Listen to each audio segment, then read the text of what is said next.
31 August 2025 Sunday. As I got home kind of late last Saturday night, but I did pick me an outfit. Pero I woke up I woke up at 7, pero I kind of slept in for like 10 more minutes. So I got up at like 7:20 something. Nag-toilet ako, naghilamos. I think I did. I straightened my hair. I only did light makeup because my clothes are like really fancy. Like it's not, but like it looks really like it has so much print. So I was like, okay, I only need light makeup and I don't need to do my hair. So I did that. Dad told me nung Saturday night na you don't have to come there ng 8 since everybody else comes at like 8:30. So I was like, sure. So like kahit na I only need to put on the clothes I picked. Tapos like kahit na sobrang light makeup lang yung kailangan ko. I was so slow na I actually left bahay ng 8:30. I got there and like they're still not there. Pero as soon as I got there,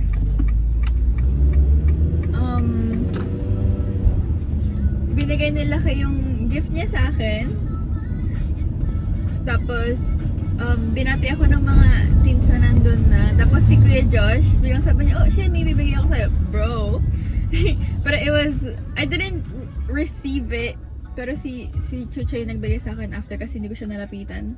It was Alexa's gift. Oh my gosh. So, anyways, di ba, after namin, like, nag-practice kami for like one round. We had a practice, tapos we start, nag-pray lang, intercessory prayer, and then, oh my gosh, it's so hot. Tapos yun na, praise and worship. I thought, like, I was trying to warm up my voice because, you know how, sabi ko nga na 3 dads yung nandun. So, sobrang taas nung kanta. I was singing like, ganun na yung the whole, like, that 4 songs. Oh my gosh, it's so hard. But anyways, wait, oh, I'm so sorry. After nun, we didn't have youth, so we stayed outside to listen to the, yung sa sermon. What sermon? Yung message. It was Tito Crescin teaching. It's kind of fun. Tapos, after nun, what happened? Oh yeah, walang breaking of bread. Tito Christian thought there is, but wala. So, after nun, nag-pray and then nag-closing ako. I don't remember what I said. I like feel so, I don't know why, but I feel so, hindi ako energized.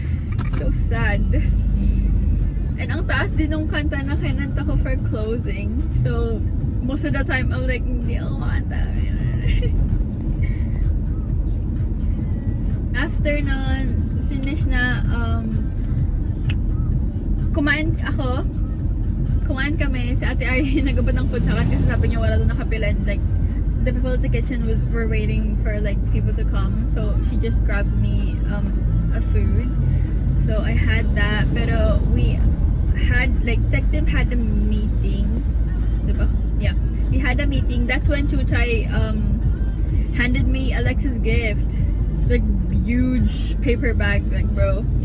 It was a Snoopy na may clock sa may chan ni Snoopy. It was so cute.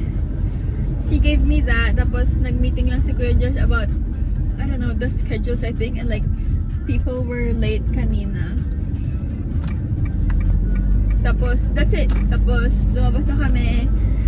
Ate Arian, niyaya ako ni Ate Arian to go SB. Well, I think I did. Pero, gusto niya. So, we went to SB with, kami kami unang bumaba with Carlo, tsaka si, ano pangalan ng kapatid ni Carlo? JM? Not sure. Yun, kaming apat yung unang bumaba. Tapos, I was contemplating what to order. Like, did I want to get me a matcha? The usual matcha? Or, like, do I want something else? I did grab something else. I got me a white chocolate mocha. It was kind of intense, but I feel like, did I finish it? I don't remember. I don't think I did. I don't know. I forgot. Oh, I think I did. I finished it, but at first it was like, the coffee is like so strong. Kahit na sinasabi nila na hindi, it's really good. But for me, it's like so strong. But I was able to finish it. I think it's because of the cream as well. Like, it just lessens yung bitterness. I finished the venti. We just stayed there for a little bit. After like 10 minutes. 10 minutes nung nandun ako. Oh, what? Like, after we got there, and then after 10 minutes, they started coming in na. Even yung mga tatay, mga elders, I think they had a meeting or something. I'm not sure. Pero yeah, pumunta na din yung iba doon. They ordered and stuff. Tapos,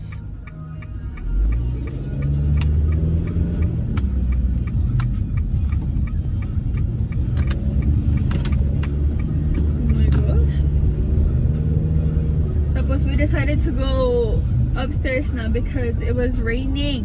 It was raining so hard, so I was like, let's go up now. And I thought we have a music practice for the youth concert, but they said that it's only the tambourine. So I was like, okay. Pero even before that, ano nangyari? Nung Sunday, so diba? Nung Sunday, oh my gosh, hindi ko maalala. What the frick? After namin makabalik from SB. Ano nangyari after namin makabalik sa SB? Oh my gosh. Oh, they were practicing. Tapos, that's when I decided na, oh, I really want to dance with the tambourine. So, I asked Goy if she can swap me. Because I was supposed to be back up from that song. Kasi diba mag-play ako ng piano for the other two. So I'm gonna be... So, tapos back up ako dapat dun sa free to dance. But I was like, I wanna do tambourine. So, boy said na, oh, okay lang, sabi niya. So yun, I helped Yanni to fix yung formation lang din. Because Alex was not there. We did that.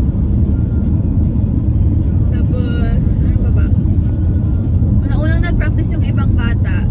Naghihintay lang kami. Tapos kami ni Froylan's, out of nowhere, we had like an agreement or something na dapat sa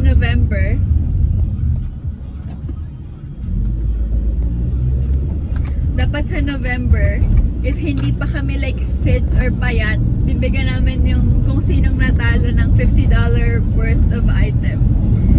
He even like I asked him to film a video as like a contract or something. Like, okay, sige, sabi mo yan, ganun. Like, okay. So yun, we had that agreement. Tapos I was just tapos sila Ate Hannah and like si Leed Creslin nasa room. Ako, tinuruan ako ni Chuchay ng sa ProPresenter.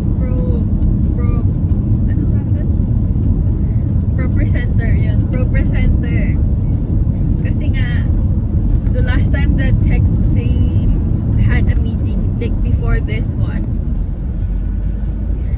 I told Kuya Josh na, oh Kuya Josh, can you, ang tawag doon? Yung schedule, because, di ba kasumali ako ng tech team, pero hindi pa rin ako nakakapag like, actually do the thing. Kasi I don't know the schedule, so I don't come every Friday.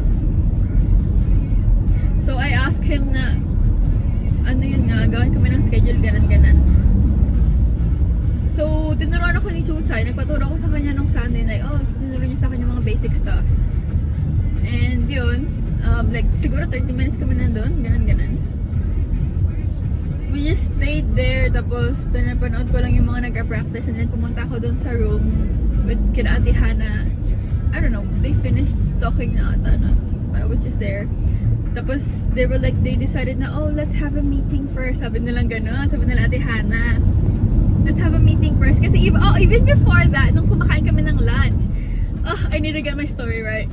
When we were eating lunch, magkakasama sila ng lagway, ganun. They were saying na, uy, tara mag-barbecue tayo. They wanted to go, kasi usually, like yung hangout ng Sunday. So, nung at first, they were like, tara kala Ate Hannah, Samgyup, something ganun, or like, basta tara kala Ate Hannah. They go, sige, tara. Like, they know na hindi ako sure na kung pupunta ako, diba? Tapos biglang, tara kala siya na lang para sure na pupunta siya. Sabi ko, guys, feeling ko ayaw. Tapos, biglang gusto nila kala Kuya Johnny na mag-samgyup nga. So, hindi talaga ako umuo. Like, sabi ko lang, sige guys, go. Pero alam kong alam nila na kapag ganun yung sagot ko, hindi ako pupunta.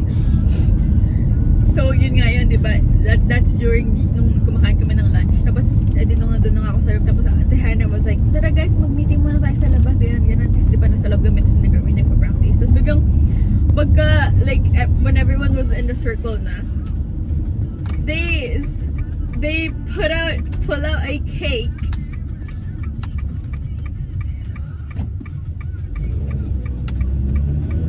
They pulled out a cake and they started singing happy birthday. It was me, Lawrence, Iggy, and Chris who had a birthday ng August. So, nandun kami kinatahan, cutting cake, ganun.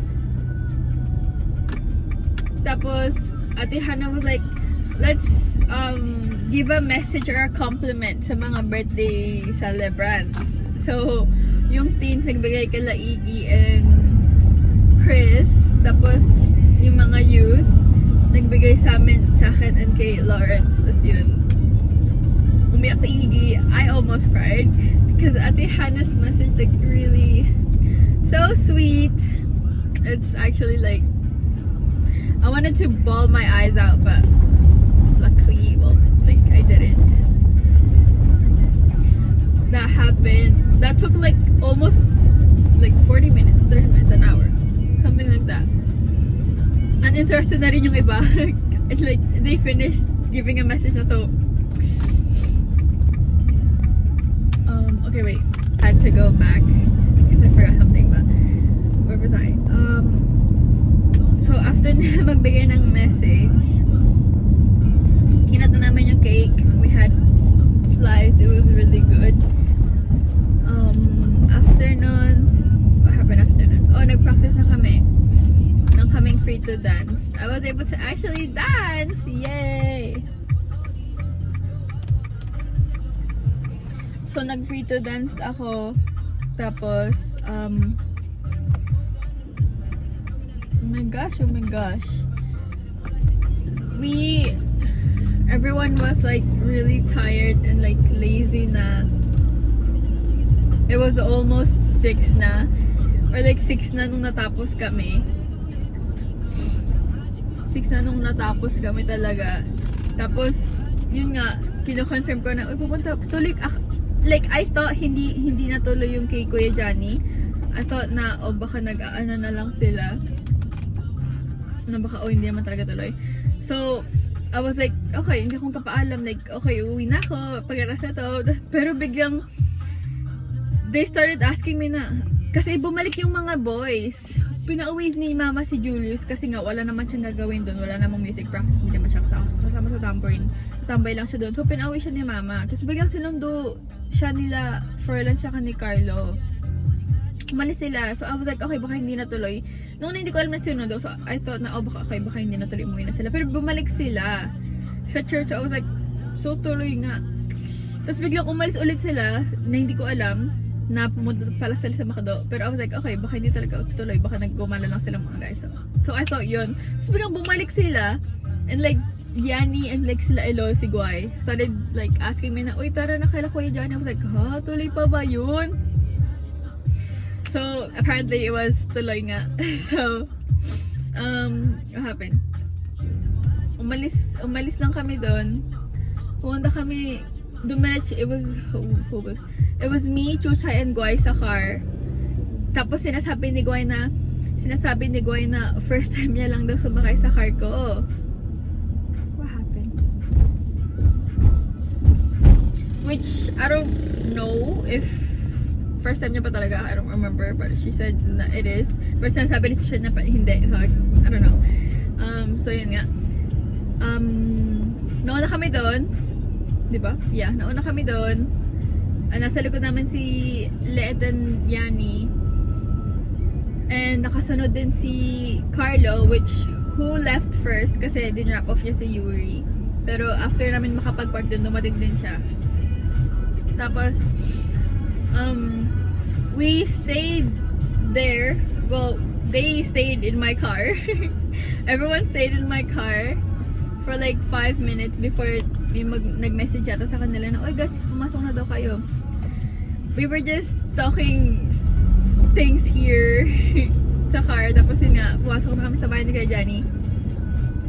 It was him and Kuya Wiljan was there na like naka-ready na yung paglulutuan and nakalabas na yung mga lulutuin nila, which I thought someone told me that they already cooked na daw, pero it was Samji.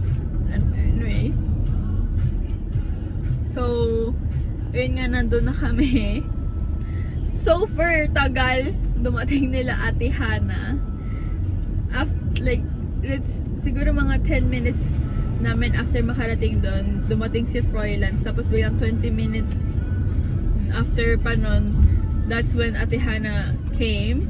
Kasi apparently, bumili pa pala sila ng pagkain. Bumili pa sila ng food. Kahit na sobrang dami na ng food doon.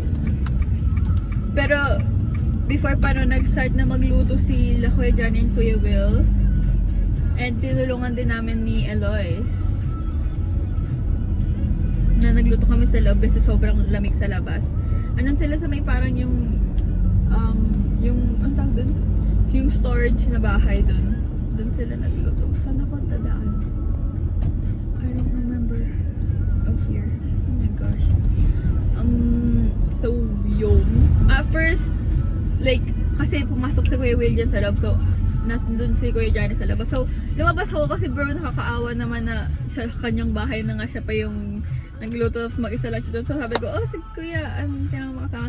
Pero I was like, okay, maybe this is awkward for him. So, nung hindi na bumalik si Kuya Will dyan, sabi ko na, oh sige, may sinabi niya na pwede niyong lutuin yung, like meron pa kasing like yung mga marinated na pork sa loob. Sabi niya na, oh pwede niyong lutuin yun. Sabi ko, sige, kami na magluluto ni Liit. Sir?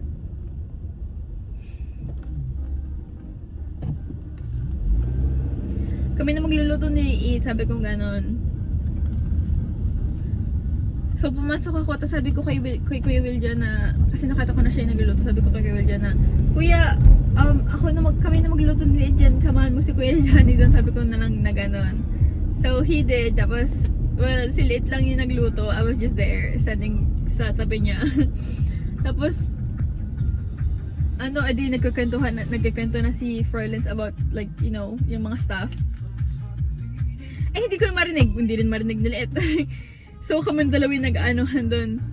Nagkakwentuhan. Pero biglang out of nowhere, like, sobrang umikot yung paningin ko. I thought, actually, magko-collapse ako.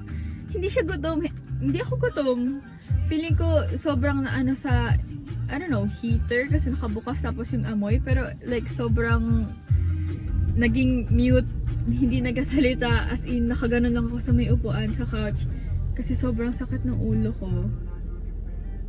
It was kind of crazy. oh, they were panicking para sa Ate Hannah na like, oh, Shane, kailangan mo, binigyan niya ako ng Vicks. Naghanap sila ng kating ko, ganun. Sabi ko, ate, okay lang ako, kailangan ko lang siguro umupo. Tapos yun, nakaupo lang ako doon nakapikit. Nanonood sila ng cartoon ng mukbang. Tapos biglang tumawag si mama kay Julius. Si Julius na bonak, sinagot yung phone ni mama, yung call ni mama na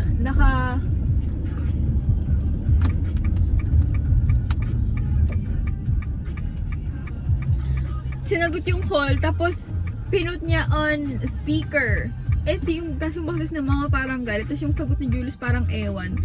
Naririnig ni Ate Hannah, ni Alex, like, bro, are you dumb? Why would you do that, bro? So, tinawag ko talaga siya na like, huli, lumapit ka dito. Kahit nahihilo talaga ako, sabi ko, Julius, umupo ka dito. Kasi nung una, ayaw niya talaga, sabi ko, umupo ka dito. Maganon talaga ako. Bawal po mag-park dito?